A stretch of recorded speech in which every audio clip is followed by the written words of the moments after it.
तो क्या हाल है आप सभी की। उम्मीद करते हैं सब अच्छे होंगे, सब बड़े होंगे, अपने अपने घर पर मौज काट रहे होंगे। तो देखिए, जैसे कि आपको पता है कि भाई अभी इलेक्शन का रिजल्ट आया था, जिसमें यहाँ पर जो है ना बहुत ही ज़्यादा चौंकाने वाले नतीजे सामने निकल कर आए हैं। जहाँ पर मोदी जी जो थे वो बोल रहे थे कि भाई इस बार जो बीजेपी है वो 370 सीटें क्रॉस करेगी, और जो उनके सहयोगियों का संगठन है एनडीए, नेशनल डेमोक्रेटिक अलायंस, वो यहाँ पर 400 पार जाएगा। तो यहाँ पर जो है अब की बार 400 पार का नारा हर जगह घूम रहा था। ये इधर उधर जहाँ पे भी मोदी जी जाते थे कहते थे कि इस बार 400 पार, इस बार 400 पार।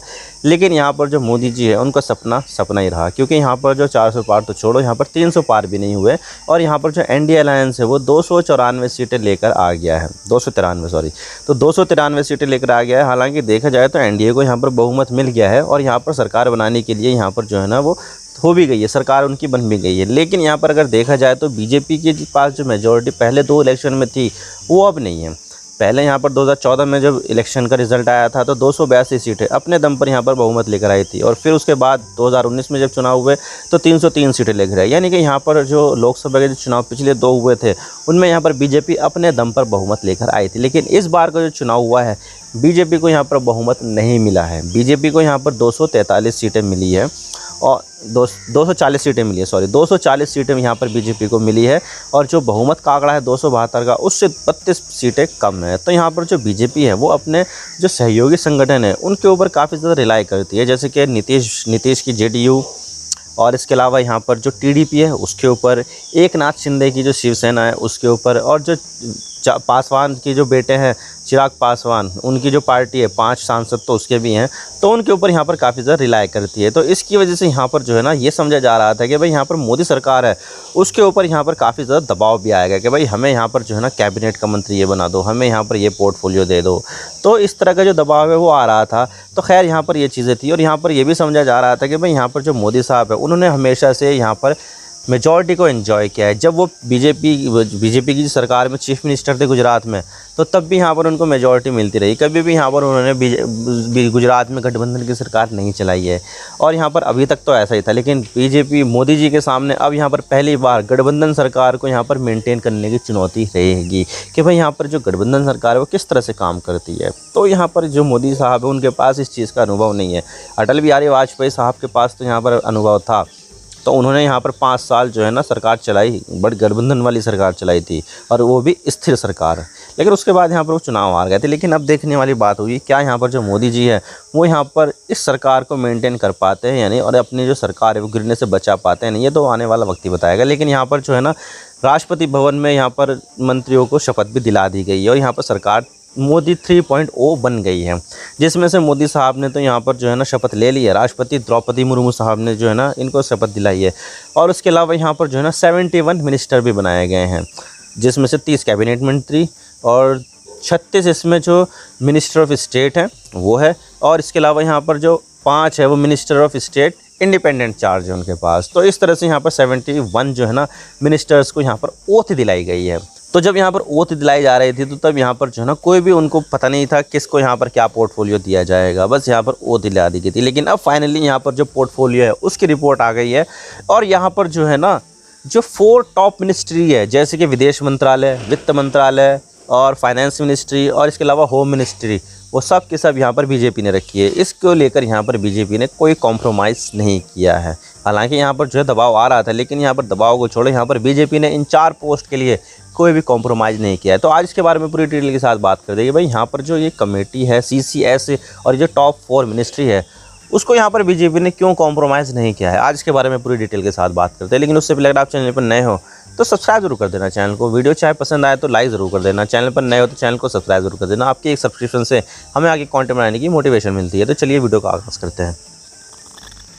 तो देखिए यहाँ पर 71 जो मिनिस्टर्स हैं उनकी लिस्ट आ चुकी है, और यहाँ पर जो है ना उनको पोर्टफोलियो अलॉट हो चुके हैं। तो यहाँ पर काफ़ी ज़्यादा लंबी लिस्ट है, मैं इन पूरी लिस्ट पर तो जाऊँगा नहीं। लेकिन यहाँ पर जो मेन जो मिनिस्ट्री है, जैसे कि यहाँ पर जो होम मिनिस्ट्री है वो यहाँ पर अमित शाह को दी गई है, और इसके अलावा जो फाइनेंस मिनिस्ट्री है वो वित्त मंत्री जो है ना निर्मला सीतारमण को दी गई है, और इसके अलावा जो विदेश मंत्रालय है वो यहाँ पर एस जयशंकर यानी कि सुब्रमण्यम जयशंकर साहब को दिया गया है, और इसके अलावा जो रक्षा मंत्रालय है वो यहाँ पर राजनाथ सिंह जी को दिया है। तो यहाँ पर जो टॉप 4 मिनिस्ट्री है जो यहाँ पर CCS के अंडर आती है, कैबिनेट कमेटी ऑन सिक्योरिटी के अंदर आती है, उन सबको यहाँ पर बीजेपी ने रिटेन किया है। तो बाकी की जो मिनिस्ट्री है वो यहाँ पर जो है ना अलग अलग लोगों को दी गई है, जिसमें से यहाँ पर काफ़ी सारी जो नए लोग जो है उनको भी मिली है, जैसे कि मनोहर लाल खट्टर है उनको भी मिली है मंत्रालय। और इसके अलावा जो शिवराज सिंह चौहान है जो पहले मध्य प्रदेश के मुख्यमंत्री होते थे, तो अब वो सेंटर में चले गए हैं, तो उनको भी यहाँ पर मिनिस्टर बनाया गया है। तो यहाँ पर इस तरह से 71 मिनिस्टर बनाए गए। लेकिन टॉप 4 की जो मिनिस्ट्री है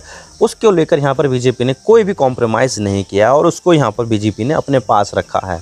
तो जो राजनाथ सिंह जी है वो यहाँ पर लखनऊ से MP चुने गए हैं। लखनऊ से वो काफ़ी लंबे समय से MP बनते जा रहे हैं और एक बार तो यहाँ पर जो उत्तर प्रदेश है उसके मुख्यमंत्री भी रह चुके हैं।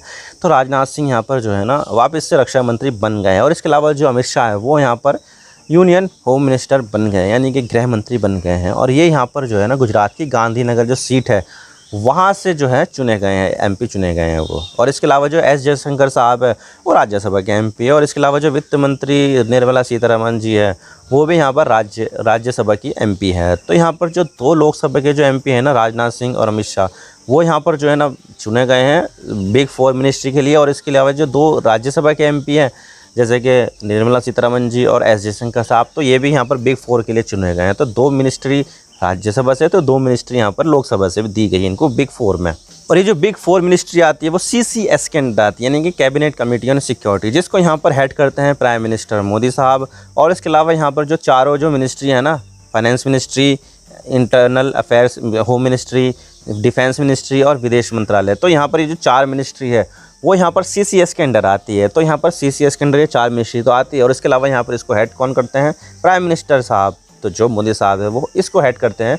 और ये जो हाईएस्ट डिसीजन मेकिंग बॉडी है ना वही यहाँ पर जो CCS है वही यहाँ पर मानी जाती है। जो यहाँ पर डिफेंस से रिलेटेड जो है ना जो चीज़ें करती है वो, फाइनेंस से रिलेटेड जो चीज़ें करती है वो, और जो विदेशी जो मामले है उसको लेकर यहाँ पर ये चीज़ें करती है, जो इंटरनल अफेयर्स है उसको लेकर, यानी कि जो भी चीज़ें जो है आम आदमी से जो संबंधित है उन सब का जो कंट्रोल है वो यहाँ पर जो है ना CCS के पास आता है। और यही देश की हाईएस्ट डिसीजन मेकिंग बॉडी है, यानी कि जो भी फैसला किया जाता है, जो भी यहाँ पर जो चीज़ें करी जाती हैं, एक्शन लिए जाते हैं, योजनाएं बनाई जाती है, तो सारी की सारी जो है CCS के अंडर ही आती है। तो देश की जो हाईएस्ट डिसीजन मेकिंग बॉडी है वो है यहाँ पर CCS, cabinet committee on security. नाम तो इसका सिक्योरिटी है, लेकिन यहाँ पर सिक्योरिटी के अलावा बाकी सारी जो चीज़ें वो भी करती है। वे जो मिनिस्ट्री ऑफ फाइनेंस है वो सिक्योरिटी का मामला थोड़ी ना है, लेकिन फिर भी यहाँ पर जो देश की जो आर्थिक स्थिति है उसको लेकर यहाँ पर जो CCS है उसमें यहाँ पर मिनिस्ट्री ऑफ फाइनेंस भी शामिल है। तो सारी की सारी जो चीज़ें है वो यहाँ पर फाइनेंस से रिलेटेड ही है।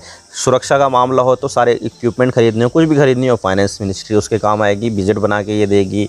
जो भी इंटरनल सिक्योरिटी का मामला हो उसके लिए पैसा यहाँ पर दिया जाएगा। जो विदेश मामले हैं उसके लिए भी यहाँ पर जो चीज़ें है वो सब फाइनेंस मिनिस्ट्री के ज़रिए की जाती है। तो यहाँ पर ये सारी की सारी जो चीज़ें है वो एक दूसरे से आपस में इंटरकनेक्टेड है। तो जो सबसे बड़ी डिसीजन मेकिंग बॉडी है इंडिया की वो है यहाँ पर CCS, जिसमें यहाँ पर 4 मिनिस्ट्री जो है वो मेन है। अब देखिए यहाँ पर जो CCS है वो इंडिया की हाईएस्ट डिसीजन मेकिंग बॉडी है। जो भी फैसले लिए जाते हैं वो CCS के ज़रिए लिए जाते हैं। तो इस चीज़ के ऊपर यहाँ पर बीजेपी बिल्कुल भी कॉम्प्रोमाइज़ नहीं करना चाहती है कि भाई यहाँ पर सरकार रहेगी, बीजेपी की सरकार रहेगी, तो CCS जो है बीजेपी के हाथ में ही रहना चाहिए।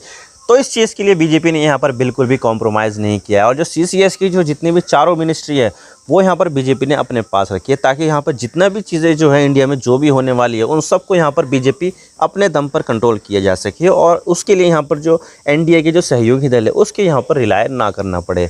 तो यहाँ पर देखिए अभी जो है ना सरकार वो यहाँ पर एक गठबंधन वाली सरकार है, जिसमें यहाँ पर बीजेपी को कोई भी यहाँ पर मेजॉरिटी नहीं है।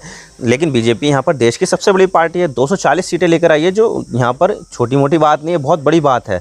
लेकिन फिर भी यहाँ पर मेजॉरिटी से वो कम है। तो उसके लिए यहाँ पर सपोर्ट बनाए रखने के लिए यहाँ पर जो है ना बैलेंस करना पड़ता है पावर का, और सत्ता का जो है विकेंद्रीकरण करना पड़ता है। पहले क्या होता था, जितने भी चीज़ें की जाती थी, मोदी जी बोलते थे कि भाई यहाँ पर नोट खत्म हो जाता था। मोदी जी बोलते थे कि भाई GST लागू होगी, हो जाती थी। मोदी जी बोलते थे कि भाई लॉकडाउन होगा तो होगा।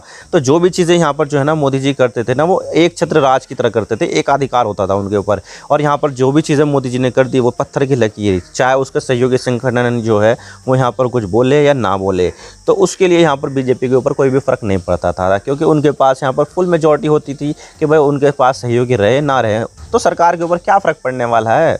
तो सरकार के ऊपर कुछ फ़र्क नहीं पड़ता था। लेकिन इस बार जो चीज़ें हैं ना वो काफ़ी ज़्यादा डिफरेंट है, क्योंकि यहाँ पर बीजेपी को कोई मेजॉरिटी नहीं मिली। अगर यहाँ पर ये दो तीन चार जो पार्टियां हैं वो अपना समर्थन खींच ले, तो यहाँ पर सरकार जो है ना वो गिर जाएगी। और यहाँ पर जो भी मिनिस्टर जो बने हुए हैं वो सब के सब यहाँ पर कोई भी मिनिस्टर नहीं रहेगा, एक नई सरकार बनेगी। और यहाँ पर अगर वो उन्होंने यहाँ पर इंडिया गठबंधन को समर्थन दिए थे तो इंडिया गठबंधन की सरकार बनेगी। तो ये चीज़ है। लेकिन फिर भी यहाँ पर जो बीजेपी है वो इन चारों चीज़ों के ऊपर बिल्कुल भी कॉम्प्रोमाइज़ करती हुई नज़र नहीं आई है कि भाई यहाँ पर तुम कुछ भी कर लेना, हम तुम्हें यहाँ पर मिनिस्टर बना देंगे, हमें जो है ना ज़्यादा मिनिस्टर भी बना देंगे, लेकिन यहाँ पर जो चारों चीज़ें हैं, चार मिनिस्ट्री है, वो हम यहाँ पर अपने पास रखेंगे, उसको लेकर यहाँ पर कोई भी कॉम्प्रोमाइज़ नहीं करेंगे। तो ये चीज़ है। और इस चीज़ का दबाव जो है ना उन्होंने यहाँ पर जो है ना अपने ऊपर हावी होने नहीं दिया है। तो ये चीज़ दिखाता है कि भाई यहाँ पर जो चारों मिनिस्ट्री है वो कितनी ज़्यादा इंपॉर्टेंट है बीजेपी के लिए। तो इसी वजह से यहाँ पर जो बीजेपी है उन्होंने यहाँ पर ये जो चारों मिनिस्ट्री है उसको यहाँ पर रिटेन किया है, बिल्कुल भी कॉम्प्रोमाइज़ नहीं किया है। आई होप आपको सारी बातें समझ में आ गई होगी। मैं तो बस इतना ही कहना चाहता हूँ, अगर वीडियो थोड़ा सा भी पसंद आए तो लाइक ज़रूर कर देना, और चैनल पर नए हो तो चैनल को सब्सक्राइब जरूर कर देना। आपकी एक सब्सक्रिप्शन से हमारे कंटेंट बनाने की मोटिवेशन मिलती है। Thank you for watching. I really appreciate your this time. God bless you all. Now signing off.